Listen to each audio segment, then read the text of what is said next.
Hello, hello everybody. My name is Frank Norris, and welcome to Frank and Stan Chats. This is, I think it's number 9. So I'd like to introduce the Stan of the partnerships. Hello, Stan. Morning. Hello, everyone. Hello. And our guest this week is Graham Newell. Hello, Graham. Good morning, everybody. Yeah, hello. I think Stan and I have assumed that everybody knows who we are, but actually just for those who are late coming to us, and also a lead in for you, Graham, just a little bit of background about myself. So I was a primary head, became an HMI, had a year seconded with HMI with Stan in 1995-96. Became quite senior in Ofsted, responsible for framework development, and then left and joined Stockport Council, and then became the CEO of Co-op Academies Trust. And I stood down last August, and since then I've been doing a variety of things, one of which is every Friday morning, Frank and Stan chat. So that's me. Stan, a little intro about you. Okay, I was also a primary head. Met Frank when we had a year working for Ofsted. After that, as Frank went to the dark side, I went to the light side and stayed as a head for a while, and then moved into local authority. And I've worked now in 3 local authorities at and around the level of head of school improvement or head of services. That was me. Graham Newell. I'm currently Director of Education for Iris Connect. I started off as a teacher, found myself very interested in what one would call marginal pupils. So landed up working with those children in remand homes and psychiatric units and managed to collect a range of services, including educational psychologists and CAMS teams, traveller education. Went into local authorities, mostly in the area of special educational needs, but sort of climbed the greasy pole within LAAs. And I was a deputy director in a local authority when my son was running a project looking at how to improve science teaching for initial teacher education. And university did what universities do. They evaluated it and put it in a stock cupboard. And I said, hang about, I've been looking at that, been wanting this for most of my career. And that was the start of Iris Connect. Right. And so Iris Connect is it's morphed over time, isn't it, to something sort of very, very agile, but it's actually sort of technology that you can use between teachers and by teachers to share their practice, to begin discussions about improving their classroom work, as well as other things as well. Yeah. Well, we started, I think, from a different place, whereby we started, my background really was andragogy. That would been my sort of research, adult learning. Yeah. And we started from the basis of what makes effective adult learning.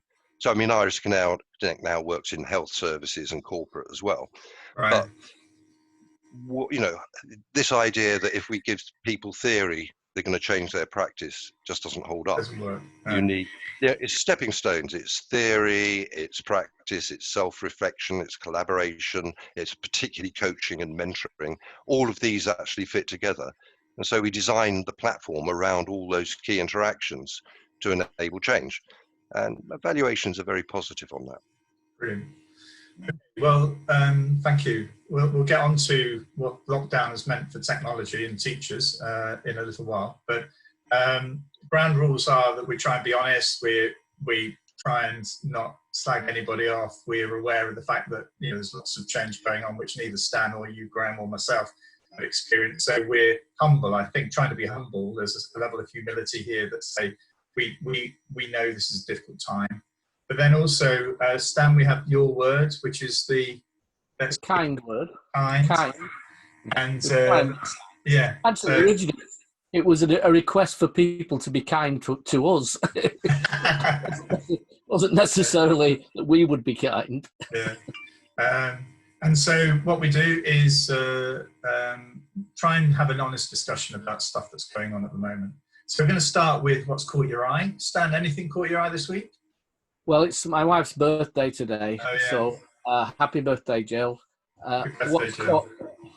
what's caught my eye is how difficult it is under lockdown to buy a present as a surprise for a birthday.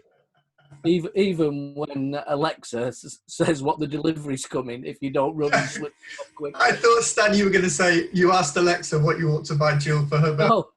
No, but the Alexa flashes and then tells you that your delivery containing X, Y, and Z. So I've had to run and switch the thing off. Anything caught your eye, Graham, this week? There's a new book out by John Hattie, which is going to be worth having a look at, called Gold. Literally got a copy of it this morning, and it is out today. Other than that, it's the fact that I've had to change houses. Technology doesn't always work. So internet connection at my house has crashed. Nothing to do with me. So I've got one upload, one download. So I've had to come to my son's house to actually do this recording. Right. So technology, never quite trust other people. Yeah. And also, for me, I went, well, two things for me. I went running about an hour ago in one of the warmest mornings. And so I am absolutely still, having had the shower, still feeling as though I'm out there running. But the other thing that's caught my eye is there was the publication of Ofsted's initial teacher education program framework, and the complete obsession that Ofsted has with systematic synthetic phonics. And I think Stan and I were taught in our year as with Ofsted is there is no preferred practice. And I think I learned from my years working with Ofsted and also from listening to scientists during lockdown, but actually any scientist that tells you that this is absolute, the best way to do it, is probably not a scientist. And actually, but the government seem to have fallen foul of their own sort of advice from their medical advisors, because they're absolutely wedded to this type of phonics.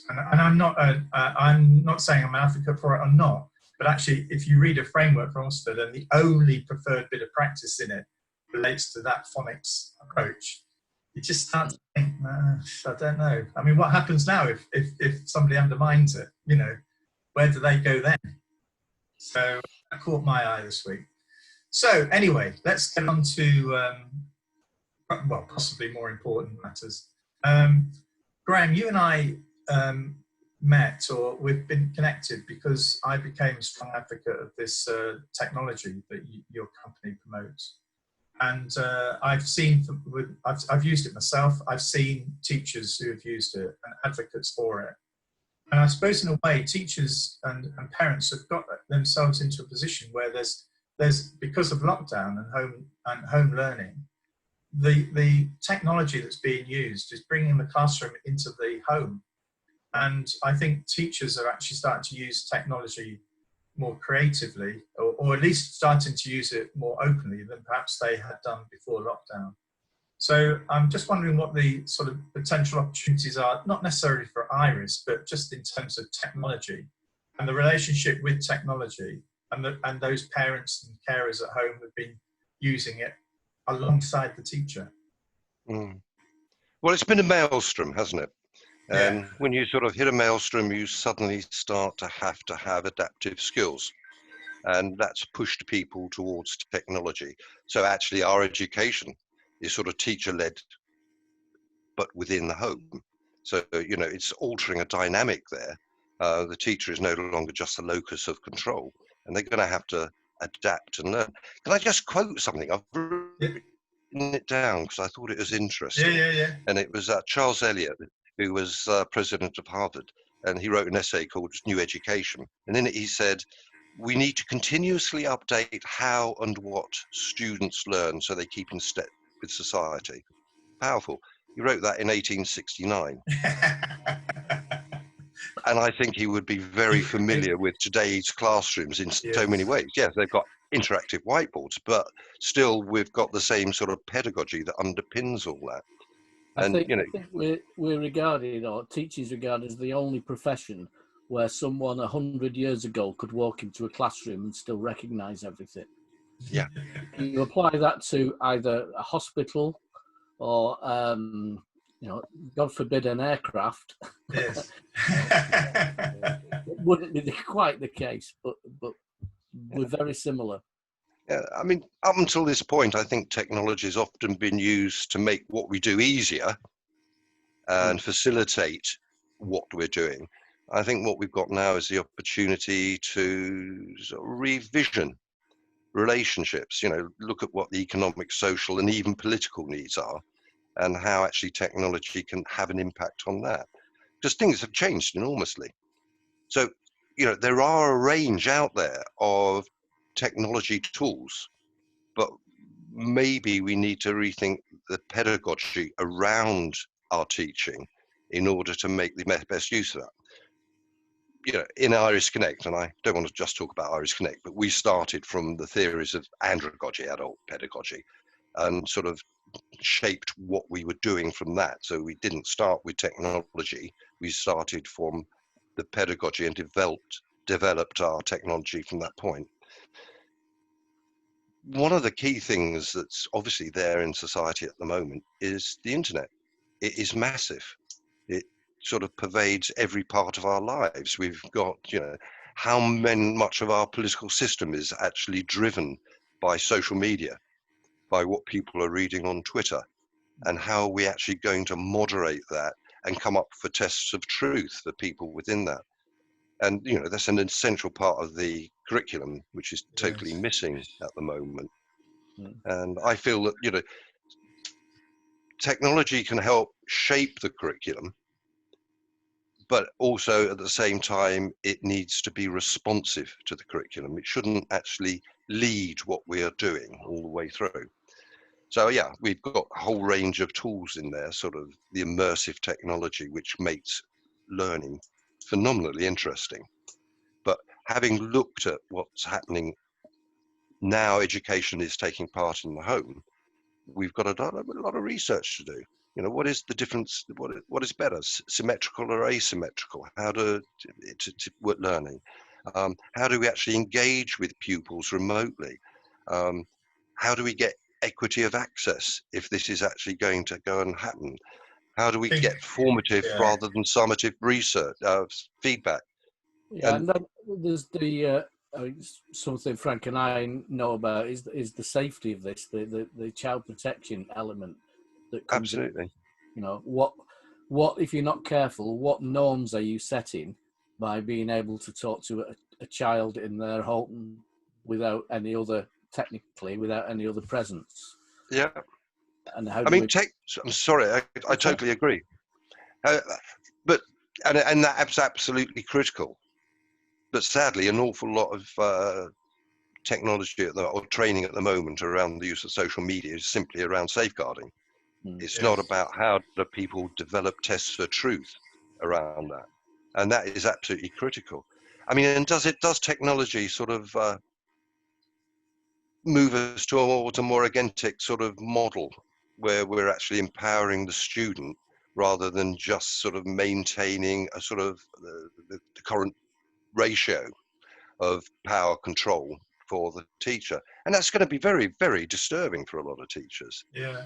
But it's certainly, I mean, there is I was reading something this morning, a tweet came through whereby I understand the words, but actually I think it misses the point. That the desire of government is to get the students back, to get as many back into those classrooms as they possibly can. And the easiest way that they see that is to actually put them in rows of desks facing the teacher. And there is this sort of like feeling that it's like a given, a bit like that systematic synthetic phonics, that actually the teacher instructing the group of students is the most effective way. Is the way the Secretary of State promoted that image. It's sort of like of a time way gone by, a very safe place, where the order of things was very clear. There's the knowledge the teacher has, you listen to that knowledge, and therefore you've got that knowledge. It's passed on to the next generation. It doesn't sort of get to the position where young people are at the moment in terms of seeing that as, the relationship is very powerful.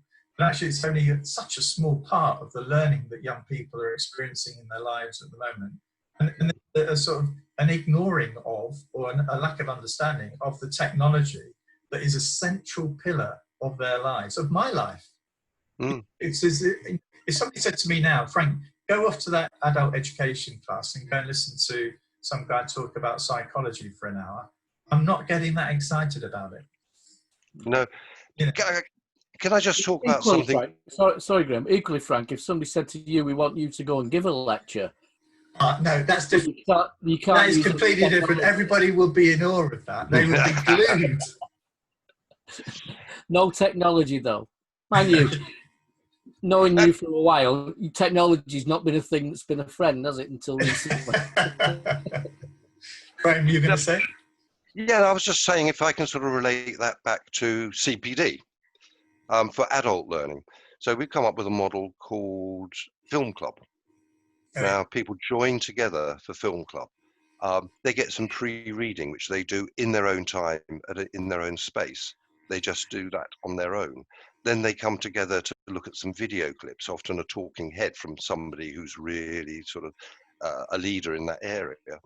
And then maybe some examples of video of teachers in practice, not good practice, not bad practice, just practice. And together they analyze and talk that through. They go away, they practice it themselves. Then they share that with colleagues or a coach. Then they get sort of feedback on that, and it's sort of contextualized feedback. Then they come back together and they share their videos, and it becomes a series of loops. So what you're really starting to develop is learning, which is sort of part of the walk and weft of the actual school life itself. It's how do we translate that sort of deep learning, which we've accepted and understood as needed for adults, for children as well. And that means that they then actually starting to take control to some extent. The teacher is then the leader, and not necessarily just the sage on the stage as it was with adult learning. You know, much like you are, Frank on Thames. The thing is also what I like about that is the emphasis is on the teacher to improve their practice, not as if the school. I mean, the school has a role, or leaders have a role to encourage that. You can't engage in that unless there actually is the technology or the support around you to do that. But what I like is the fact that there is an emphasis, or a growing emphasis, on teachers. You're analysing their own practice and then trying to link into colleagues who perhaps have an expertise in the area that they feel weakest in, or people who feel that they've got a similar weakness and they want to discuss that weakness and actually improve it together. So I really feel as though there is that sort of sense of ownership of CPD. It's no longer, just the responsibility, as if teachers say, well, the school didn't do this, the school didn't do that. Actually, it's a personal, you are the professional, and as such, you need to be responsible for that development. Just need to be careful of the risk that then all CPD takes place in teachers' own time. Yeah. Because you then extend the working day, if you like, for a lot of teachers, and young teachers with childcare issues and everything, their days become more and more compressed. Yeah.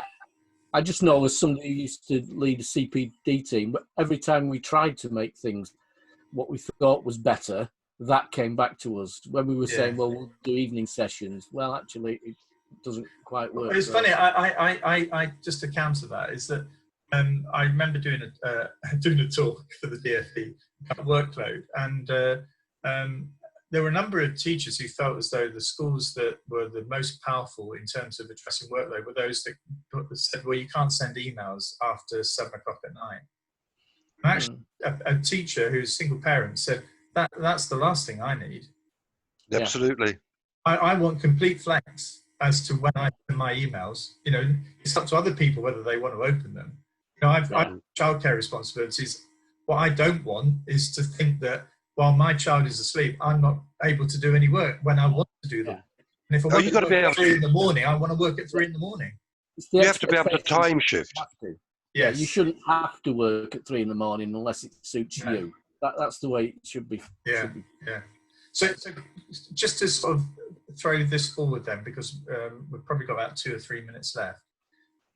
Do we actually see this as a fundamental shift in the relationship lockdown has fundamentally changed the relationship between home, child and school. And technology has played a significant role in that. Yeah, I mean, some colleagues of ours in New Zealand have been doing some research around this. They have actually found some enormous advantages Yeah. in children being in lockdown. One, it's starting to take the teacher into the home and it's creating a whole new set of relationships. Obviously, you're going to have the Matthew effect, whereby the most positive effects are going to be with those parents most able to take advantage of them. Yeah. But in fact, they're starting to do this research in some of the most deprived areas in New Zealand, and there are some. And so they're finding that this ability to actually taking the learning into homes has made a difference. But it has, one of their phrases was, we have to start co-creating the curriculum with the parents, which is very, very interesting.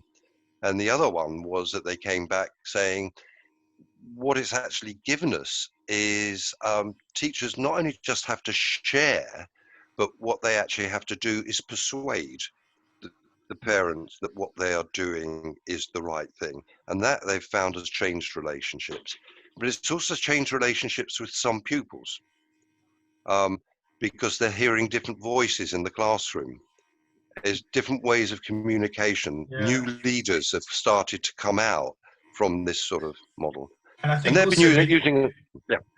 Also with teachers, I heard that as well, that there was a school where a particular teacher who wasn't necessarily the strongest teacher in the classroom in front of the 30 children, but has actually come into their own in terms of how they've used this technology or the lockdown technology to actually enhance learning with their students. You know, it's a different skill set that those is bringing out qualities in some and perhaps highlighting weaknesses in others.